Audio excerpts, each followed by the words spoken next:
In die nuus vanaand, 'n volbankregters hoor dat die Universiteit van Kaapstad nie prosedures gevolg het in sy aanvaarding van 'n resolusie oor interaksie met die Israeliese weermag nie.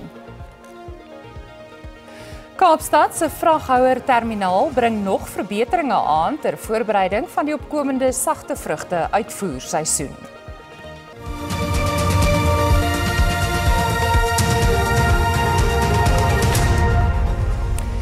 Goeienaand en baie welkom. 'n Volbankregters in die Wes-Kaapse Hooggeregshof het uitspraak voorbehou in die saak tussen professor Adam Mendelsohn en die Universiteit van Kaapstad. Dit volg nadat die universiteit 'n resolusie aanvaar het waar volgens geen akademikus wat aan die universiteit verbonde is, nuwe verhoudings mag aangaan of bestaande verhoudings mag voortsit met 'n groep of netwerk wat met die Israeliese weermag geaffilieer is nie. Mendelsohn wil hê die hof moet die resolusie hersien. Hy voer onder meer aan dat die volle impak wat die aanvaarding van die resolusie sou inhou, nie openbaar gemaak is voordat dit aanvaar is nie. Dit sluit in dat meer as R200 miljoen as skenkerbefondsing verlore sou gaan. Mendelsohn se regsverteenwoordiger sê die hof moet beslis of die regte prosesse gevolg is voor die aanvaarding van die resolusie.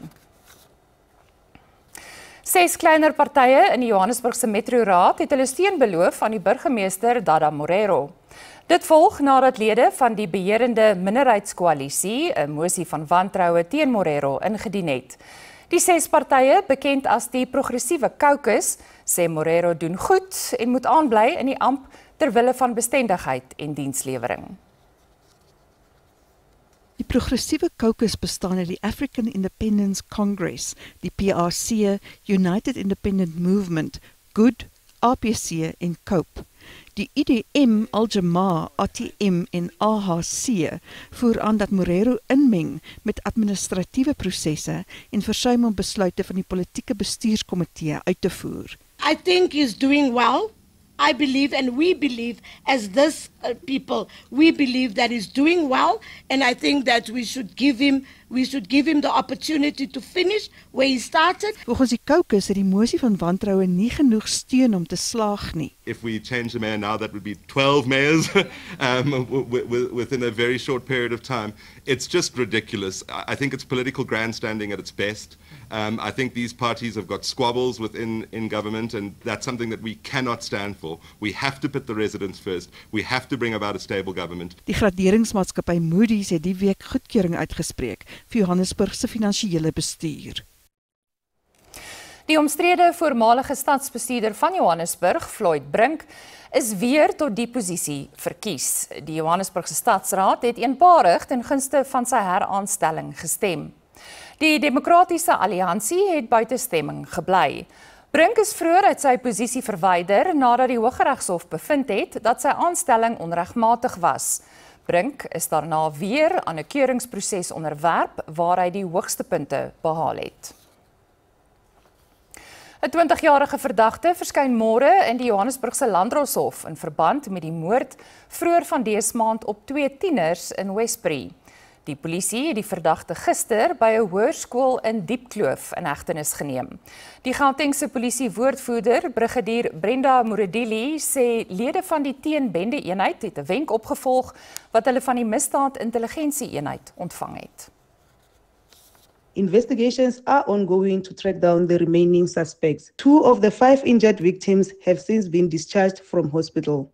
The SAPS urges the public to assist in the investigation by providing any relevant information to the Crime Stop number 08600 10 111, where callers can remain anonymous.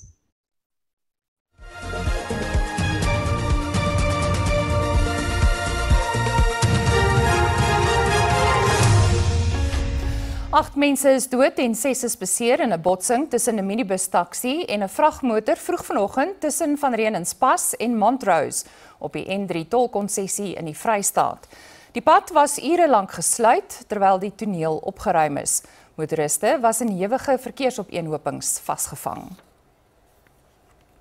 Die voorsitter van die Alexandra, Randburg, Midrand en Sandton Taxi Vereniging of AMSTA, Victor Molefe Moekeletsi en een van sy leiwagte is in Marlborough, Johannesburg doodgeskiet. Nog 'n leiwag is gewond.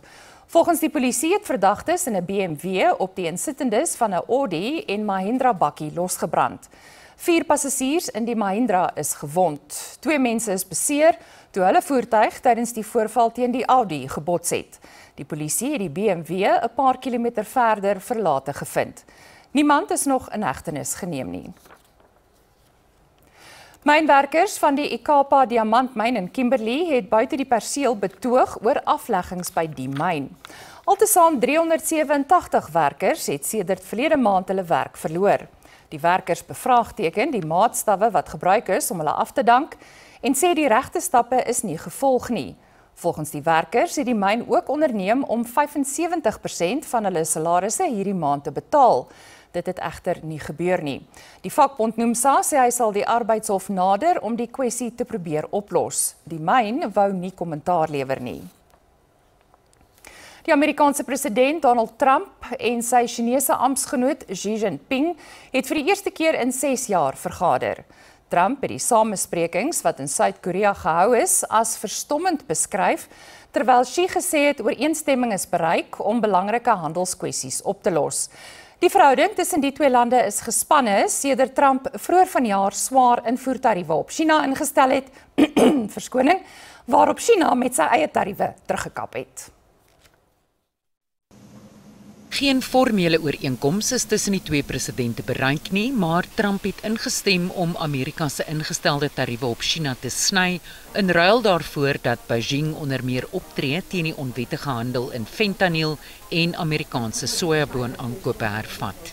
Trump het na die vergadering die volgende aan joernaliste aan boord van sy vliegtuig gesê.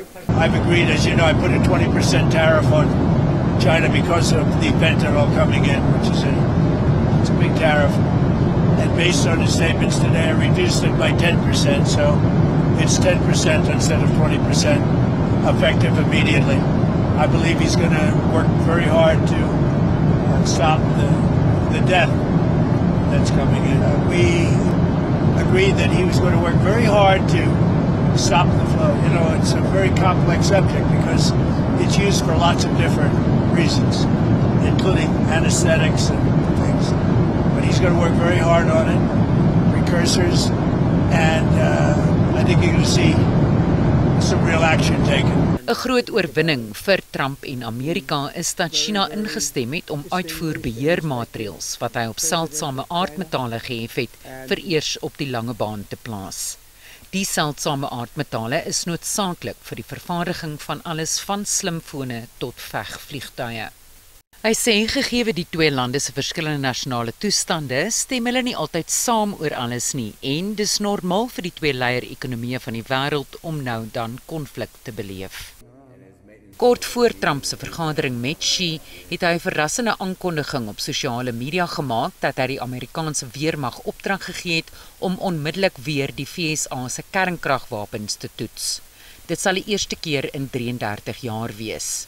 Trump se aankondiging volg op China se uitbreiding van sy kernkragwapenarsenaal en Rusland se aankondiging dat hy suksesvolle toetse op kernkragwapens uitgevoer het.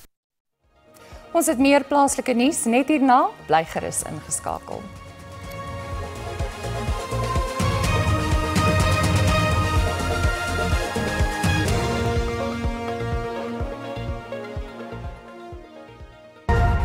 Die Madlanga-kommissie van ondersoek het gehoor hoe die vermeende misdaadsyndikaatlid Vusimusi Katmatlala die geskorste polisieminister Senzo Mchunu befonds het in sy eergierigheid om vir die ANC-presidentskap te staan. Getuie C, 'n speurder, het verder getuig oor die inhegtenisneming van Matlala op 14 Mei vanjaar op aanklagte van poging tot moord en sameswering om moord te pleeg. Die verhouding tussen die geskorste polisieminister en Katmatlala is vanuit getuie C se oogpunt deur die kommissie aangehoor.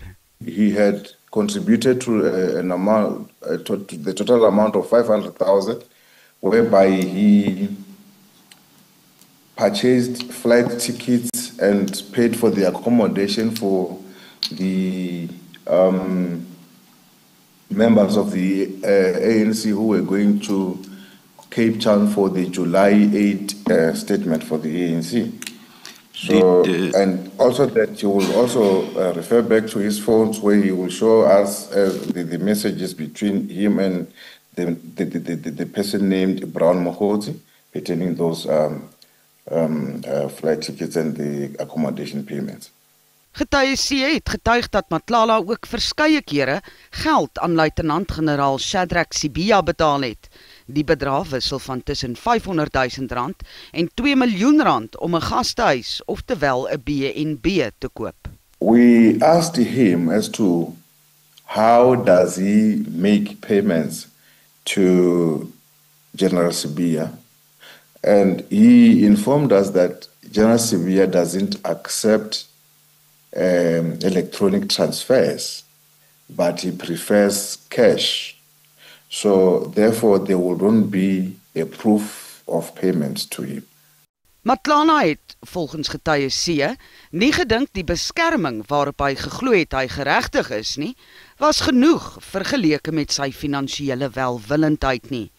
Nadat valse aanklagte teen van die speurders ingedien en misluk het Matlala hom tot die voormalige polisieminister Bekkie Cele gewend, omdat hy glo misbruik gevoel het. The reason for him to go and see the former minister Cele is that it is because he saw that these people were using him in order to get to Lieutenant General S.D. Kumalo.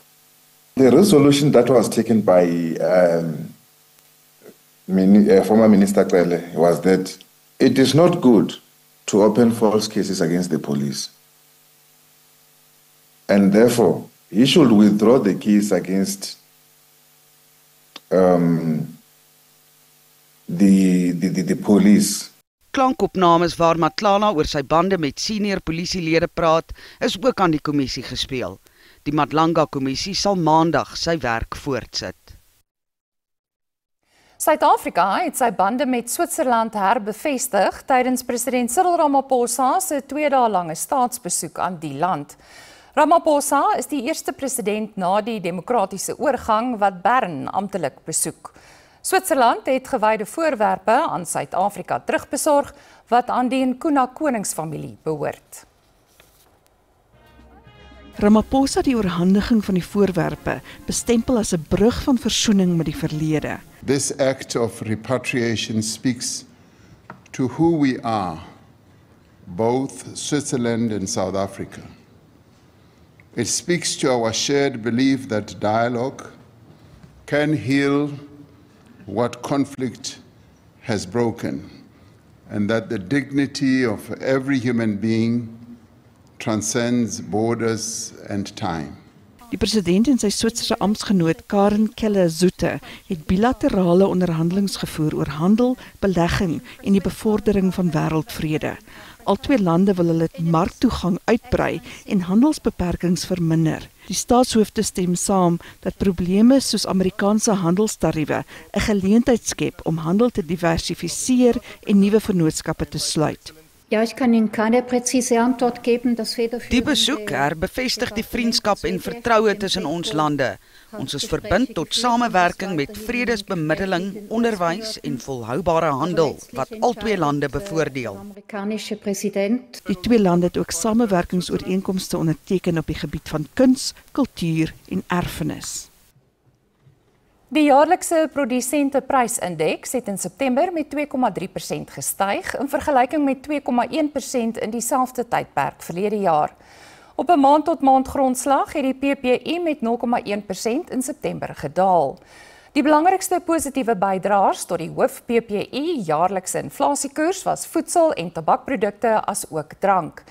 Die meer vername negatiewe bydraers was kook, petroleum, chemiese, rubber en plastiekprodukte. Meer vaartbelynde bedrywighede en korter omkeertye kan tydens die opkomende sagte vrugte uitvoerseisoen by Kaapstad se vraghouer-terminaal verwag word. Die eerste 9 van 28 nuwe rubberband portaalhuiskrane wat in September in gebruik geneem is, het reeds 'n positiewe impak gemaak. Nog 9 huiskrane sal in werking wees voor die begin van die uitvoerseisoen. Geoliede bedrywighede by die Kaapstad vraghouerterminaal is van kritieke belang vir die Wes-Kaapse ekonomie wat swaar steun op landbouuitvoere. In die verlede het vertragings en onvoldoende toerusting die oorplasing van houers van vragmotors na skepe en van skepe na die hawe belemmer. Die nuwe diesel elektries aangedrewe huiskrane kan teen hoë windsnelhede van tot 90 km/h funksioneer, wat 20 km/h meer is as die ou huiskrane. 'n belangrike faktor in 'n winderige Kaapstad. It has become enormously important that we recapitalize our ports and that we invest in state-of-the-art machinery that will allow us to load and unload ships with speed, but will also ensure that delicate agricultural produce such as stone fruit, grapes, berries, do not sit here on the dock for days and days and deteriorate in condition. Verskeie opgraderings is aangebring wat doeltreffendheid gaan verbeter. The renewed efficiency safeguards thousands of jobs in the agricultural sector, boosts the revenue of our regional economy, and proves that our partnerships and investment deliver tangible results. Die gemiddelde wagtye vir vragmotors om af te laai is met 20 minute verminder tot ongeveer 40 minute, wat al nader beweeg aan die bedryfsstandaard van 'n halfuur. Vanessa Puna, SAK nuus, Kaapstad.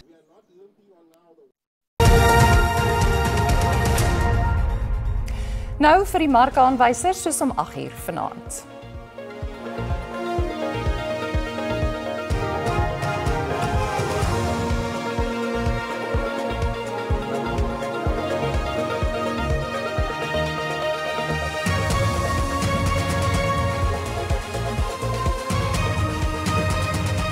Suid-Afrika weet uiteindelik teen wie hy Sondag gaan kragte meet in die eindstryd van die Wêreldbeker toernooi vir vroue. Dit en meer net hierna.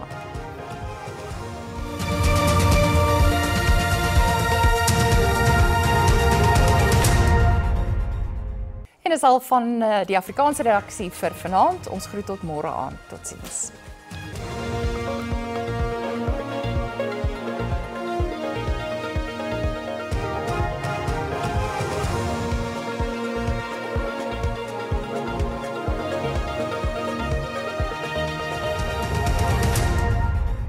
Goeienaand en hartlik welkom by die Weersentrum. Vanaand verwag ons enkele buie van die Noord-Kaap reg deur tot by die Ooskus, dan ook 'n matige sterk wind allangs die kuslyn en 'n groot gedeelte van Suid-Afrika en die Weskus waar dit mooi weer sal wees. Nou kyk ons na die toestande vir môre en steeds in die noordelike en oostelike gedeeltes van Suid-Afrika waar dit nat sal wees. Oggendmiskolle oor KwaZulu-Natal, sowel as langs die Weskus en 'n matige sterk wind hier langs die Ooskus en dan ook 'n koue front wat beweeg in die rigting van die Wes-Kaap. Daar is 'n waarskuwing uitgereik en dit is vir ewige donderbuie vir vanaand oor Gauteng omliggende provinsies, sowel as baie swaar reën langs die kuslyn van KwaZulu-Natal. Ons kyk nou ook na 'n waarskuwing wat vir môre uitgereik is en dit is in 'n sentrale band van Noordwes regdeur tot by die Oos-Kaap en ewige donderbuie wat daar kan verwag kan word, sowel as 'n gedeelte van KwaZulu-Natal en in die westelike helfte van Suid-Afrika waar brandgevaar bestaan. Nou kyk ons na die temperature. Ons begin in Gauteng, daar in Pretoria oornag 15, later 24, Bronkhorstspruit 23, Vereniging 15, later 24 grade Celsius. Nou weer noordwaarts daar in Limpopo, warm in Musina 33, Phalaborwa 30 grade Celsius en dan ook in Bella-Bella 17 oornag, later 30. Die volgende provinsie is in Mpumalanga en daar kyk ons na matiger temperature in die omgewing van 20, in Mbombela oornag 18, later 20 en Standerton se maksimum môre middag 24 grade Celsius. Die volgende provinsie is KwaZulu-Natal, ook warm daar. In Durban 27, Richards Bay 29, oornag in Pietermaritzburg waar dit nat sal wees 15, later 29 grade Celsius. Baie warm in die Oos-Kaap môre. Ons kyk na 35 vir Klipega, dan ook 33 by Oos-London, Willowmore 10 oornag, later 33, ook 'n nat provinsie en dit is dan vir die Oos-Kaap. Die volgende provinsie is die Wes-Kaap, sonnig oor die grootste gedeelte van die Wes-Kaap. In George 23, baie warm warm in Beaufort Wes 35 en matig in Kaapstad 13 en later 21 grade Celsius. Dan nou in die Noord-Kaap 34 vir Appington, De Aar 28, 7 oornag vir Sutherland en nou terug in die binneland in die Vrystaat waar dit ook nat sal wees. 19 vir Ficksburg sal die maksimum wees. Gariepdam oornag 14 later 27 en ons sluit af in Noordwes en daar kyk ons na temperature van 26 vir Klerksdorp, ook nat in die grootste gedeelte. En dit is dan al van die weersentrum. Goeienaand.